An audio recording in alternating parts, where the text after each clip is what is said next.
ഒരു രീതിയിലും ഒരു തേങ്ങയും ഇല്ല. അല്ല, രോമം പൊങ്ങിയില്ലെന്നാണ് താങ്കൾ പറയുന്നത്. അയ്യോ, ആരും കാണല്ലേ, അതാണ് ഇവിടെ മലയാളത്തിൽ നല്ല ഊക്ക് കിട്ടിക്കൊണ്ടിരുന്ന മനുഷ്യനായിരുന്നു. നല്ല ക്യാരക്ടർ ചെയ്ത് നല്ല ഒരു ഇത് തെളിയിച്ച മനുഷ്യനാണ്. അവിടെ കൊണ്ടുപോയി അവര് നാണം കെടുത്തി ഇതിന് അറിഞ്ഞൂടാ. 2 പി കാരണമാണ് പോയത്. ഈ 2 പിയും പി വിഷമം കൊണ്ടാണ് മാത്രമാണ് പറഞ്ഞത്. കാരണം രാവിലെ 5 മണിക്ക് എണീറ്റ് വന്നതാണ് ഈ പടം കാണാൻ. അത്രയ്ക്ക് ഒരു പ്രതീക്ഷ ഉണ്ടായിരുന്നു. മോശം മോശം മോശം എന്നാണ് ഇവിടെ ആരാധകൻ പറയുന്നത്. സിനിമ തുടങ്ങി ഒരു 2-3 മിനിറ്റ് കഴിയുമ്പോൾ ടൈറ്റിൽ കാണിക്കും. അത് കഴിഞ്ഞാൽ ഫസ്റ്റ് ഹാഫാണ്. ഇന്റർവെല് കഴിഞ്ഞ് കുറച്ച് കഴിയുമ്പോൾ ക്ലൈമാക്സ് ആണ്. ഇതിന്റെ ഇടയിൽ ഇവിടെ നിന്ന് ഒരു കോഫി കുടിച്ചായിരുന്നു. അത് ആവറേജ് ആയിരുന്നു. അല്ലാതെ ഈ സിനിമയിൽ എന്തെങ്കിലും ഉണ്ടെങ്കിൽ കണ്ടവരാരെങ്കിലും ഉണ്ടെങ്കിൽ പറ. ഇതിനകത്ത് ഒരു രീതിയിലും ഒരു തേങ്ങയും ഇല്ല. KGF പ്രതീക്ഷിച്ചാണ് നിങ്ങൾ ഈ സിനിമ പറഞ്ഞെങ്കിൽ അൾട്ര ഡിസാസ്റ്റർ ആണ്. ആ വഴി ഓടിക്കോ. കാരണം KGFനോടുള്ള ഒരു ഇത് ഇനി പോയിട്ട് KGF കണ്ടുവാണെങ്കിൽ ഈ സലാർ കണ്ടതിന്റെ ക്ഷീണം ഒന്ന് മാറ്റേ. ഞാൻ പറയണില്ല, ഒന്നുമില്ല ഇതില്. പ്രഭാസ് റോബോട്ടിക് ആയിട്ടുള്ള ഒരു പ്രഭാസ് ഉണ്ട്. പ്രഭാസിന്റെ കംബാക്ക് എന്ന് ഈ പുള്ളി ഇനി ഒരു മടങ്ങ് ഉണ്ടാവില്ല ശശി, ഉണ്ടാവില്ല. പറയാ പൃഥ്വിരാജ് ഇന്റർവെല്ലിന് ശേഷം എന്തൊക്കെയോ കാണിക്കുന്നുണ്ട്. സിനിമയിൽ ഒരു രീതിക്ക് ഒരു രോമാഞ്ചിഫിക്കേഷനോ ഒരു ഇമ്പാക്റ്റോ ഒന്നുമില്ല. ഒരു സമയത്തും പൊങ്ങിയില്ലെന്നാണോ താങ്കൾ പറയുന്നത്? രോമം അല്ല, രോമം പൊങ്ങിയില്ലെന്നാണ് താങ്കൾ പറയുന്നത്. രോമം പോയിട്ട് തൊലഞ്ചു പോകാൻ ഇനി ഒന്നുമില്ല. പ്രഭാസ് എല്ലാം തൊലഞ്ചു പോച്ച്. ഈ പടത്തിന് A കാറ്റഗറി ആണല്ലോ കൊടുത്തേക്കുന്നത്. എന്ത് റീസണിലാണ് അവർ ഇത് കൊടുത്തത്? അയ്യോ, ആരും കാണല്ലേ, അതാണ് അല്ലാതെ ഇതിന് എന്താണ് സർട്ടിഫിക്കറ്റ് എന്ന് എനിക്ക് അറിഞ്ഞൂടാ. എല്ലാരും പ്രതീക്ഷിച്ചിരുന്ന ഒരു പടമാണോ സലാർ? അല്ലേ, ഞാനും എല്ലാരും പ്രതീക്ഷിച്ചു. പിന്നെ പ്രത്യേകിച്ച് മലയാളത്തിലെ പൃഥ്വിരാജ് എന്ന് പറയുന്ന ഒരു നടനുണ്ട്. എന്താണ് പുള്ളിയെ കൊണ്ട് നാട്ടിപ്പിച്ചോ അതോ? ഇവിടെ മലയാളത്തിൽ നല്ല ഊക്ക് കിട്ടിക്കൊണ്ടിരുന്ന മനുഷ്യനായിരുന്നു. നല്ല ക്യാരക്ടർ ചെയ്ത് നല്ല ഒരു ഇത് തെളിയിച്ച മനുഷ്യനാണ്. അവിടെ കൊണ്ടുപോയി അവര് നാണം കെടുത്തി ഇതിന് അറിഞ്ഞൂടാ.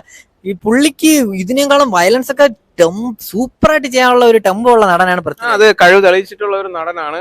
അതായത് നമ്മുടെ ജില്ലയില് ലാലേട്ടനെ കൊണ്ടുപോയി തേച്ചതുപോലെയാണോ ഇതിൽ? തീർച്ചയായിട്ടും. പുള്ളി ഭയങ്കര ആക്ഷനൊക്കെ നമുക്കറിയാലോ. പൃഥ്വിരാജിന്റെ ഒരു ബോഡി ലാംഗ്വേജ് ഒക്കെ പുള്ളിക്ക് സ്പേസ് കൊടുത്തിട്ടില്ല പടത്തില്. ഫസ്റ്റ് ഹാഫില് പുള്ളി ഇല്ല. നമ്മൾ പൃഥ്വിരാജും പ്രശാന്ത് നീൽ ഈ 2 പി കാരണമാണ് പോയത്. ഈ 2 പിയും പി.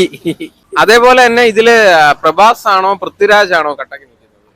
ഇത് രണ്ടുമല്ല. ഈ നമ്മുടെ പ്രശാന്ത് നീലിന്റെ KGF കണ്ടവർക്കറിയാം. ഇതിൽ ഭയങ്കര അമ്മ സ്നേഹമാണ്. ഈ സിനിമയിൽ ആവശ്യമില്ലാത്ത വർണ്ണെടുത്തും പോണെടുത്തും നിന്നെടുത്തും തിരിഞ്ഞെടുത്തും എല്ലാവിടെ ഈ അമ്മ സ്നേഹം തിരികെ വെച്ചിട്ടുണ്ട്. എന്തിനെന്ന് അറിഞ്ഞൂടാ. അത് ഞാൻ പിന്നെ സഹിക്കാം. ഈ സിനിമയുടെ ഗ്രേഡിങ്, ഇതിൽ കുറെ സ്ത്രീ കഥാപാത്രങ്ങളുണ്ട്. ഇവരാരെയും നമുക്ക് മനസ്സിലാവില്ല. ഇവരെല്ലാം ഒരുപോലെ ഇരിക്കുന്നു. ആ രീതിക്കുള്ള ഗ്രേഡിംഗ് ആണ്. ഒരു ക്യാരക്ടർ പോലും നമുക്ക് തിരിച്ചറിയാൻ പറ്റണില്ല. ആ രീതിക്ക് എന്തിനിങ്ങനെ ഇരുട്ടിച്ചിരുട്ടിച്ച് ആ ഒരു KGF മോഡൽ ഇങ്ങനെ ഡാർക്ക് ഒരു ഷെയ്ഡ് കൊടുത്തിരിക്കുന്നു. ക്യാരക്ടർ പോലും നമുക്ക് തിരിച്ചറിയാൻ പറ്റുന്നില്ല. ക്യാമറയിൽ ISO കൂട്ടിയിട്ടില്ല എന്നാണ് താങ്കൾ ഉദ്ദേശിച്ചത്? ഞാൻ ആദ്യം വിചാരിച്ച എന്റെ കണ്ണിലാണ് ISO കൂട്ടാത്തത്. ഇത് ഒരു രീതിക്ക് ക്യാരക്ടറിനെ പോലും മനസ്സിലാക്കാത്ത രീതിക്ക് ഡാർക്ക് ആക്കിയിട്ടുണ്ട്. പിന്നെ ഇതിലെ ഒരുവിധപ്പെട്ട എല്ലാ ക്യാരക്ടറും നമുക്ക് ഒരുപോലെ തോന്നും. ആ രീതിക്കാണ് എല്ലാരെയും മേക്ക് ഓവർ ചെയ്തിട്ടുള്ളത്. അതുകൊണ്ട് കൊള്ളാം. അമ്മ സ്നേഹമാണ് കൊണ്ടുവന്നിരിക്കുന്നതെങ്കിൽ തന്താനെ നാനേ താനെ നാനോ അതാണോ? ആ ഒരു തന്താനെ നാനേരെ കുറവേ ഉണ്ടായിരുന്നുള്ളൂ. പക്ഷെ മാക്സിമം ശ്രമിച്ചിട്ടുണ്ട് അമ്മ സ്നേഹം തിരികെ കയറ്റാൻ. പക്ഷെ വർക്കൗട്ട് ആയില്ല. അമ്മ സ്നേഹവും വർക്കൗട്ട് ആയില്ല. ഇതിലൊരു ഫ്രണ്ട്ഷിപ്പിന്റെ ബോണ്ടിങ് ആണ് പറയണത്. ഒരു രീതിയിൽ ഒരു ഫ്രണ്ട്ഷിപ്പിന്റെ ഒരു ബോണ്ടിങ് നമുക്ക് ഫീൽ ചെയ്യണില്ല. അതും അങ്ങോട്ട് സഹിക്കാം. പ്രഭാസിന് ഒരു ഡയലോഗെങ്കിലും കൊടു പ്രശാന്ത് അണ്ണ. കംബാക്ക് എന്ന് പറഞ്ഞിട്ട് ഈ പ്രഭാസിന് ഒരു ഡയലോഗ് പോലും നേരെ ചൊവ്വയില്ല. ഇപ്പൊ നമ്മൾ KGFലെ റോക്കി ഭായിയുടെ വിളയാട്ടമായിരുന്നു. അങ്ങനെ വെച്ച് നോക്കുമ്പോൾ ഇതിൽ ആരാണ് വിളയാടിയിരിക്കണെന്ന് അറിഞ്ഞൂടാ. അതേപോലെ തന്നെ ഒരു വീഡിയോ വൈറലായി ഇടയ്ക്ക്. ചാനലിന്റെ പേര് പറയുന്നില്ല.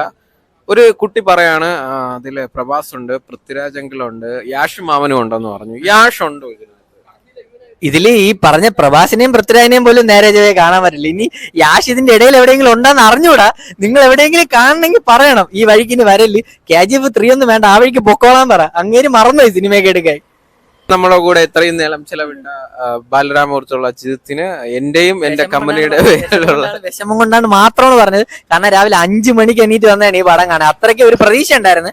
2023 ഏറ്റവും ലാസ്റ്റ് വന്ന് ഒരുപാട് പ്രതീക്ഷ വന്ന സിനിമയായിരുന്നു. Utter disaster. ഞാൻ 2023 കണ്ടതിൽ വളരെ മോശം പടം. മോശം മോശം മോശം എന്നാണ് ഇവിടെ ആരാധകൻ പറയുന്നത്.